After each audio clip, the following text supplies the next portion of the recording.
अस्सलामु अलैकुम वरहमतुल्लाहि वबरकातुह। उम्मीद करता हूँ प्यारे नाज़रीन आप खैर व आफ़ियत से होंगे। खैर मक़दम है आपका फिर से हमारे चैनल बंगाली अमलियात में।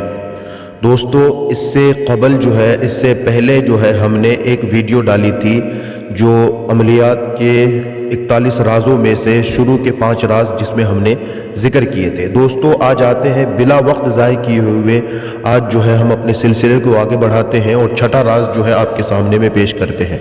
आज भी 5 राज वादे के मुताबिक हम पेश करेंगे। उनमें से छठा राज ये है कि आमिल में हब्स दम की सलाहियत ज़रूर होनी चाहिए। हब्स दम का मतलब क्या है दोस्तों? एक सांस में ज़्यादा से ज़्यादा इबारत पढ़ने की उसके अंदर ताकत होनी चाहिए। यानी जिसको हम अपनी ज़बान में ये कहते हैं कि उसके अंदर सांस लंबी होनी चाहिए। सांस को ज़्यादा देर तक अपने अंदर रोके रखने की उसके अंदर प्रैक्टिस होनी चाहिए, मश्क होनी चाहिए। इसका मश्क हर आमिल अमल में बैठने से पहले ज़रूर कर ले, क्योंकि जितनी देर तक वो अपने अंदर सांस को रोके रखता है उससे ज़्यादा से ज़्यादा आमिल के अंदर रूहानियत पैदा होती है और ये चीज़ समझ में आती है जब बंदा खुद इसके ऊपर अमल करता है। ठीक है दोस्तों, ये छठा राज है। 7वां राज क्या है कि दौरान अमल बेवजह अपने जिस्म को हरकत ना दे। लेकिन यहाँ पे रुक करके मैं एक बात कह दूँ दोस्तों कि ख़ास करके वो लोग जो कुरान पाक हिफ्ज़ किए हुए होते हैं उन लोगों के अंदर ये चीज़ अज़ खुद होती है, बल्कि फितरी बन जाती है, नेचुरल होती है उनके अंदर हिलने की आदत। मैं किसी और को क्या कहूँ, मैं खुद भी इस चीज़ में हूँ, मुब्तला हूँ। ठीक है मेरे भाइयों, तो ये कोशिश ये रहे कि आमिल अमल करते वक्त कम से कम अपने जिस्म को हरकत दे और दिमाग को तो बिल्कुल भी हरकत ना दे। दिमाग को हरकत देने का मतलब ये है कि दिमाग को अपनी जगह सुकून में रखे, कोई और दूसरी बात ना सोचे, बल्कि जिस नीयत से अमल में बैठा है उस नीयत को हाजिर रखे और जो अमल पढ़ रहा है उस इबारत के माना को जहन में महफूज रखे, हाजिर रखे। ठीक है दोस्तों, ये 7वां राज है। 8वां राज क्या है दोस्तों? अमल के दौरान जमाली और जलाली परहेज़ करे। ये जमाली और जलाली परहेज़ की तफसील मैं आगे चल के बताऊंगा। ठीक है दोस्तों, जमाली परहेज़, जलाली परहेज़, इससे आगे भी एक परहेज़ होता है जिसको कहते हैं तर्क हैवानात।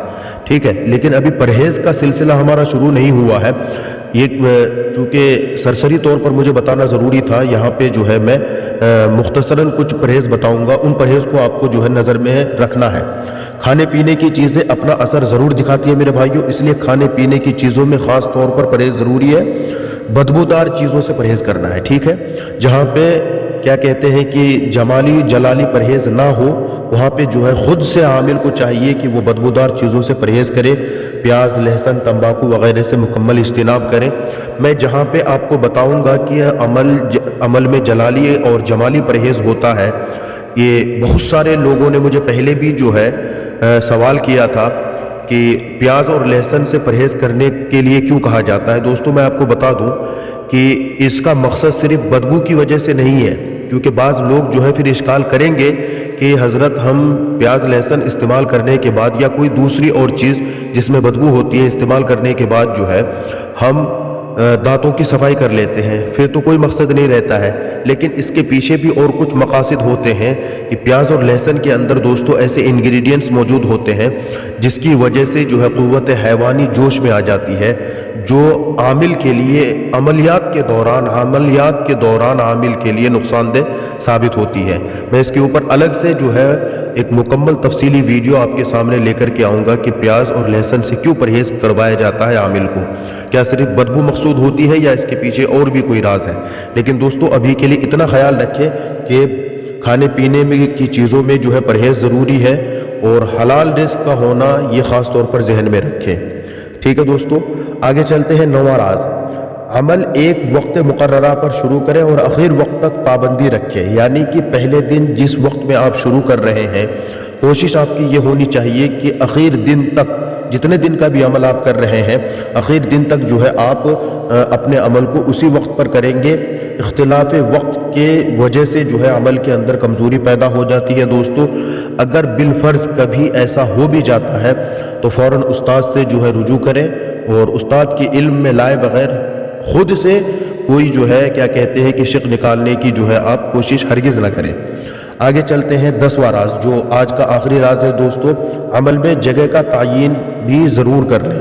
जिस तरह से वक्त का तयन ज़रूरी है, इसी तरह से जगह का तयन भी, जगह की तयन भी ज़रूरी है। किसी दिन किसी जगह और किसी दिन किसी जगह अमल करने से अमल की तासीर ख़त्म हो जाती है। बल्कि मैंने आपसे कहा था कि आमिल के लिए मुसल्ला भी एक होना चाहिए, जानमाज जो होता है जिस पर वो बैठ कर के अमल करे, कलम और क्या कहते हैं कि रोशनाई की शीशी और जो कमरा हो, जो जगह हो, वक्त हो, ये सारी चीज़ें जब एक बंदा एक मखसूस वक्त में मखसूस जगह पे बैठ करके, मखसूस हैयत पे बैठ करके, मखसूस तादाद में, मुतय्यन तादाद में मखसूस अल्फाज को बार बार पढ़ता है, तो दोस्तों ये सोचने वाली बात है कि उसमें तासीर यकीनी तौर पे पैदा हो जाती है और उसमें तासीर की ज़्यादती और कमी जो है आमिल की नीयत के ऊपर मुनहसर होती है।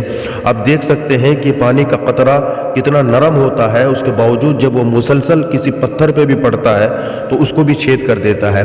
ये तो फिर अल्फाज है, अपने अंदर तासीर रखती है मेरे भाइयों।